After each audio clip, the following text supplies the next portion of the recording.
2 லட்சம் மதிப்பீட்டில் உயர்தர அறிவுத்திறன் கொண்ட வகுப்பறை அதாவது ஸ்மார்ட் கிளாஸ் கட்டிடத்தையும் அவர்கள் கலந்தால் கருத்து வைத்துள்ளார்கள்.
வாசலை போல் அனைத்துலகும் இன்பமுடே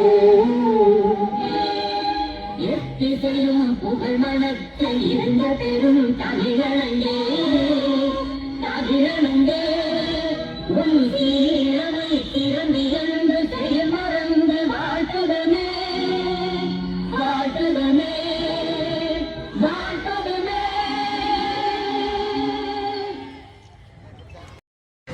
செல்வசுந்தரம் அவர்களே, சரவணன் அவர்களே, வேல்பாண்டியன் அவர்களே, தாஸ் அவர்களே, தினேஷ் அவர்களே, ஜானகிராமன் அவர்களே, கோபி அவர்களே, மாரி அவர்களே, பாலகிருஷ்ணன் அவர்களே, தளபதி அவருடைய சிறிய ஆட்சியில் தமிழகமெங்கும் இது போன்ற நிகழ்வுகள் தொடர்ந்து நடந்து வருகிறது.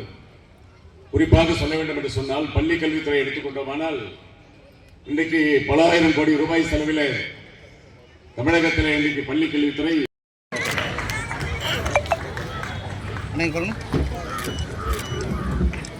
நம்முடைய அரசு பள்ளிகளை படிக்கிற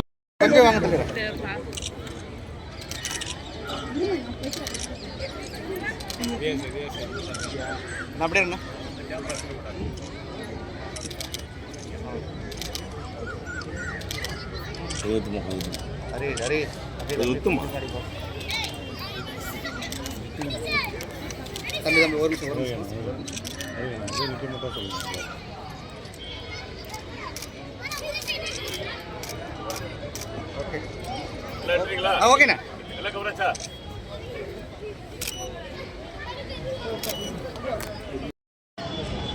மொத்தம் 12வது வரைக்கும் படித்த மாணவர்கள் மாணவிகள் மேல் படிப்பு படிக்கணும் என்ற எண்ணத்தோடு அவர்கள் இன்றைக்கு மாதம் 1000 ரூபாய் அவங்களுக்கு கொடுக்குறாங்க.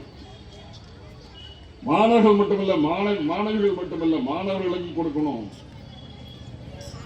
தமிழ் புதுவல் திட்டத்தில் அதுல வந்து 1000 ரூபாய் மாசம் மாசம் கொடுக்குறாங்க. நம்முடைய தங்கச்சியும் கொடுக்குறாங்க, தம்பிக்கும் கொடுக்குறாங்க. அது மட்டும் இல்ல, கலைஞர் மகளிர் திட்டத்தில் அதுல 1000 ரூபாய் மாசம் மாசம் கொடுத்துட்டு இருக்காரு. இந்த நிதியெல்லாம் அவங்களுக்கு வழங்குறதுக்கு காரணம் என்னவென்றால் இந்த ஒன்றிய அரசு நம்முடைய மக்களை கைவிட்டு விட்டது.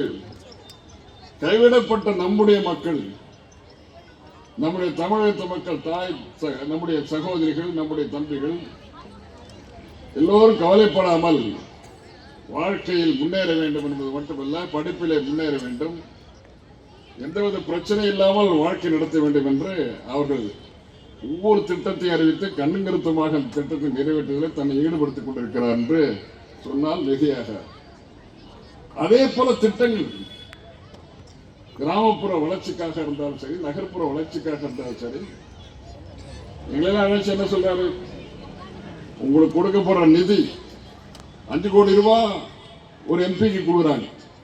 இந்த 5 கோடி ரூபாயை என்ன செலவு பண்ற நேரம் 3 நாள் தான் இருக்குது. இன்னைக்கு தேதி 29, 2 நாள்ல செலவு பண்ண எனக்கு கொடுக்கப்பட்ட 5 கோடி ரூபாயை முழுவதுமாக செலவு செய்தாச்சு.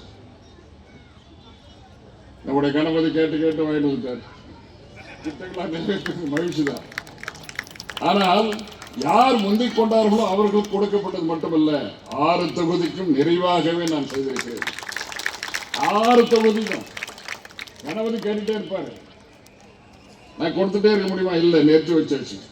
அவர் கேட்ட இன்னும் 2-3 திட்டத்துக்கு நான் கொடுக்கல. காரணம் என்னன்னா, எல்லா திட்டம் எல்லாம் அவங்க எம்எல்ஏக்கும் கொடுத்தாங்கன்னு சொல்லி 6 தொகுதிகளில் இருக்கின்ற சட்டப்பேரவை உறுப்பினர்களுக்கும் நம்முடைய நண்பர்களுக்கும் அந்த நிதி வழங்கப்பட்டு முழுமையா அந்த திட்டம் நிறைவேற்றுகிறது ரொம்ப மகிழ்ச்சியா இருக்கு.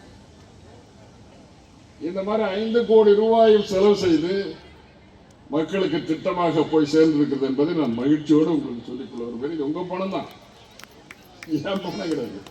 எல்லாம் உங்களுடைய பணம், மக்களுடைய பணம். அந்த வரி பணம் பாராளுமன்ற உறுப்பினர்களுக்கு நிதியாக வழங்கப்பட்டு ஆண்டுக்கு 5 கோடி ரூபாய் கொடுப்பாங்க. அந்த 5 கோடி ரூபாயை முழுவதுமாக செலவு செஞ்சாச்சு. ஏப்ரல் வந்தாச்சுன்னா அதுலேருந்து அப்புறம் திருப்பி 5 கோடி கொடுப்பாங்க. அதுக்கு அப்போ கணபதி நிற்பார், கொடுப்பேன். கணபதி எப்போது கேட்டாலும் கொடுக்கின்ற அளவிற்கு எனக்கு உங்களால் வழங்கப்பட்ட நிதி எப்போதும் இருக்கிறது. இப்போ திட்டம் போட்டிருப்பார், அடுத்தால ஏப்ரல் 1ஆம் தேதி வந்துடுவார். ஏப்ரல் 1ஆம் தேதி வராங்க, ஏப்ரல் ஃபுல் டேட். அதனால நம்முடைய மக்கள் வசதியான வாழ்க்கையை நடத்த வேண்டும், பிரச்சனை இல்லாமல் குடும்பம் நடத்த வேண்டும். அது மட்டும் இல்ல, சட்டப்பேரவை உறுப்பினர் கொடுக்குற அவருக்கு கொடுக்குற நிதியும் செலவு பண்றாரு, நான் எனக்கு கொடுக்குற நிதியும் செலவு பண்றோம். இதை தவிர தலைவர் தளபதி அவர்கள் அறிவிக்கின்ற திட்டங்களும் செலவிடப்படுகிறது. இன்னைக்கு பாருங்க, அந்த ஸ்கூட்டர்லாம் நிற்கிறது. இந்த ஸ்கூட்டர்லாம் உங்களுடைய பணம் தான். மாற்றுத்திறனாளிகளுக்கு அந்த திட்டத்தின் மூலம் இதை வழங்குறோம். இப்படி வழங்கப்படுகின்ற காரணத்தினால் மாற்றுத்திறனாளிகள் நிம்மதியாக இருக்கிறார்கள், நம்முடைய அன்பு சகோதரர்கள் நிம்மதியாக இருக்கிறார்கள். நம்முடைய அன்பு மாணவ மாணவிகள் மிகச்சிறப்பாக அவர்கள் படிப்பதற்கு உறுதுணையாக நம்முடைய அரசாங்கம், தளபதி அவருடைய அரசாங்கம் செயல்பட்டுக் கொண்டிருக்கிறது. இப்படிப்பட்ட நல்ல சூழ்நிலையில் நம்முடைய ஆட்சியை நடத்தி கொண்டிருக்கிற தலைவர் தளபதி அவருடைய ஆட்சி தொடர வேண்டும். தொடர்ந்தால்தான் நமக்கு நல்வாழ்வு கிடைக்கும். நம்முடைய மக்கள் எந்தவித பிரச்சனை இல்லாமல் தொடர்ந்து வாழ்க்கையை மிகச்சிறப்பாக நடத்துவதற்கு வாய்ப்பாக அமையும்.